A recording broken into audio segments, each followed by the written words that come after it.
Hello po, kumusta ang lahat? Another day, another blessing. Kumusta po ang lahat? Today is Wednesday. Magandang umaga po sa lahat.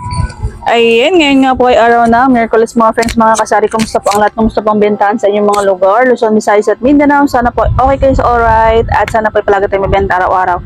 Kumusta po ang lahat? Mag-update po tayo sa ating paninda, sa ating po mga candy, sa mga pambata po natin ng mga candy. At ngayon mga friends, may gusto po ko i-share sa inyo ng mga paninda na kahit mahal siya or medyo mataas na kanyang punan ay talagang mabibili po siya or mabebenta nyo po siya at may bibili po talaga at may maghahanap po na customer at kailangan po, dahil kailangan po siya at kahit mataas po ang presyo ay bibilhin po talaga ng ating mga mamimili or customer mga friends. So bago po yun mga friends, bago po nating kaibigan, maraming salamat po sa mga hindi pa nga po mga friends. Kung gusto niyo po yung mga ina-upload po natin video, ang video nga po natin ay tungkol po sa ating munting sari-sari store.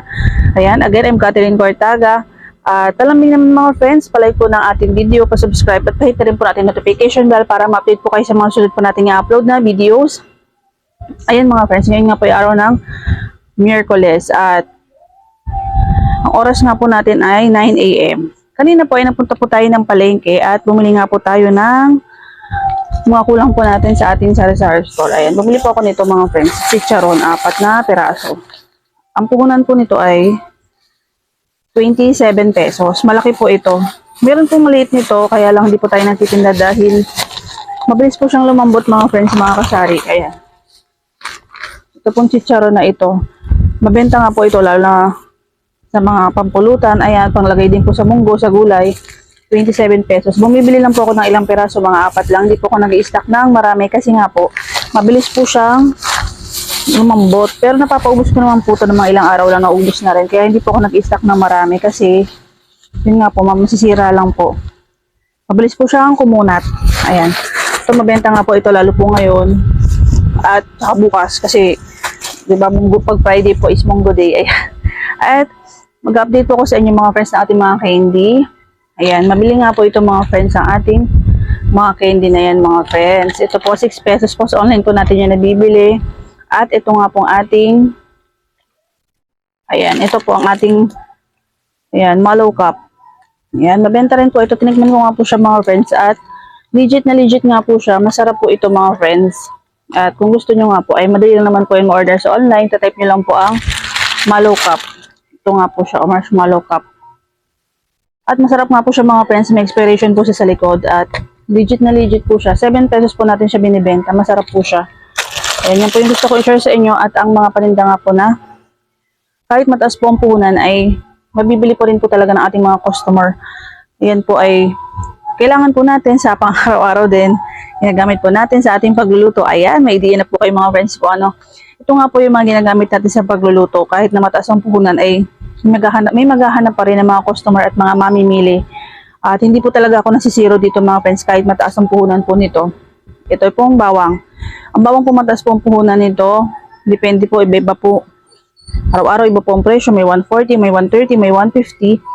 Ayan, ito nga po tinimbang ko na po siya. 10 pesos po ito. Malaki po ito.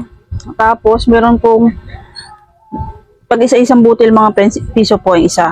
Kasi mataas nga po siya. At ang mahal nga po talaga ng bawang mga friends. At masarap naman po talaga sa kanin or sa panggisa ang bawang sa sinangag, diba? Masarap po ang bawang. Kaya kahit mataas po ay talaga mapapabili po talaga ang customer dahil ginagamit po natin sa pagluluto.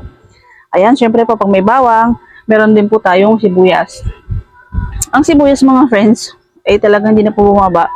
So tingin ko po doon po sa malapit po sa area na may mga pananim na mga sibuyas, doon po mas mura sa kanila. Pero dito po sa atin ay bumibili lang naman po tayo ng 1 kilo, kalahating kilo para nga po panggamit at saka pambenta po dito sa ating tindahan. Tapos magdadagdag na lang po tayo ng konti para meron po tayong tubuin mga friends, mga kasari. Ito nga po ating sibuyas na pula. Ayan. Ang kilo po ngayon ng sibuyas dito sa atin sa Cavite area ay nasa 150 rin po mga friends. Hindi po sila nagkakalayo ng bawang. Ayan, ito po. Tapos, meron po tayong sibuyas na pula. Meron din po tayong sibuyas na puti. Ito po malaki po yung ating sibuyas na puti. Ito po ay tinitimbang ko po yung aking sibuyas. So, 6 pesos po ito. Medyo malaki-laki na po ito mga friends. Hindi po ako masyadong mabili na masyadong malalaki. Kasi, yung iba po gusto maliliit lang. Kaya naman ito po sa malalaki po ako bumibili ng sibuyas na malaki.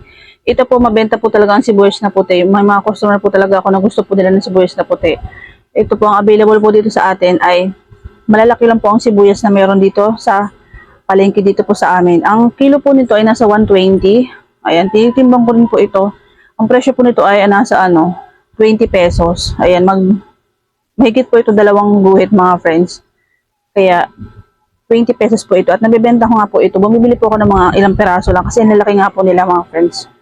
Dati mga friends, ito nga pong sibuyas na pula ay mas mataas sa sibuyas na puti. Ngayon po ang medyo tumaas na rin po ang sibuyas na puti. Diba? Sana 150 po ang sibuyas na pula. At yung sibuyas po na puti ay 120. Ayan. Ito nga po yung ating sibuyas na puti. Pero mabenta po ito mga friends. Yung mga customer nga po talaga ako na gusto po ay ganitong sibuyas. At ito nga po talaga yung mga paninda na araw-araw ay palagi pong may maghahanap. At ito pong ating luya. Dito po sa atin sa Cavite, ang taas din po talaga ng luya. Pero sa ibang lugar, alam ko po medyo mura po sa kanila ang luya. Dito po sa atin, ayan, kabibili ko lang po nito kahapon. Bumili po ako ay 160 ang isang kilo. Kaya bumibili po ako ng mga halagang 100 pesos. Tapos naragdagan ko na lang po para tumubo po ako. Nagdadagdag po kahit hanggang halagang 150 po siya per kilo. Or 150. Ginagawa ko na po siyang 200 per kilo para may 40 pesos po ako na tubo.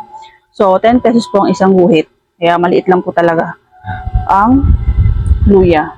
Ito po, tinimbang ko na po siya. 30 pesos po ito. Pero hindi na rin po masama kasi maliit lang naman po yung patong ko sa luya. Sa iba po ay meron pa nga po mas mahal. Kaya sabi po nila ay 220, may 240 pa nga po dun sa isang tindahan. Nagtanong po ako. Yung dito na po natitinda sa tindahan, malapit po dito sa akin. Ang benta niya po ay 240 po ang kanyang per kilo na luya. Pero sa atin po ay 200 lang. Ayan, again mga friends, disclaimer po, wala po akong sinisiraan. Mataas po kasi ang puhunan ng luya. So, depende po yan sa mga nagtitinda kung magkano po nila gusto dagdagan ng kanilang markup. Pero sa akin, okay na po ako sa 40 pesos para mas mabilis po siyang mapaubos at mas mabilis nga po siya yung mas mabilis po siyang maubos para mas mabilis po nating makapamili po tayo ng panibagong paninda. Ayan, kaya mas mura lang po yung ating markup sa ganito. At ang ating, wait lang po. Ito pong ating kamatis mga friends, mga kasari. Ayan, nagtaas din po ito mga friends. 100. Kahapon nga po 120 siya. Kanina nung punta nga po ako ng palengke, 100 po ang isang kilo. Kaya bumibili lang po ako ng maliliit para halagang 5 piso or 6 pesos makabili po yung ating mga customer kasi medyo tumaas po. Mabilis po tumaas ang kamatis ngayon. Ayan. Para meron po tayong maibigay pag may naganap na customer. Kasi nasanay po yung mga customer na mababa ang presyo ng kamatis. Ayan. Ito pa po yung mga paninda na dapat talaga ay kahit paano po ay meron tayo sa ating munting tindahan na talagang hahanapin po ng ating mga customer, mga friends. Ayan. At sigurado po talaga na makakabenta kayo mga friends. Siyempre may kasama po dyan yung ating mga paminta. Meron din po tayo mga paminta. Ayan. Ayan. Paminta. Diba? Mabili po talaga ang paminta. Ito po papiso-piso ang ating paminta.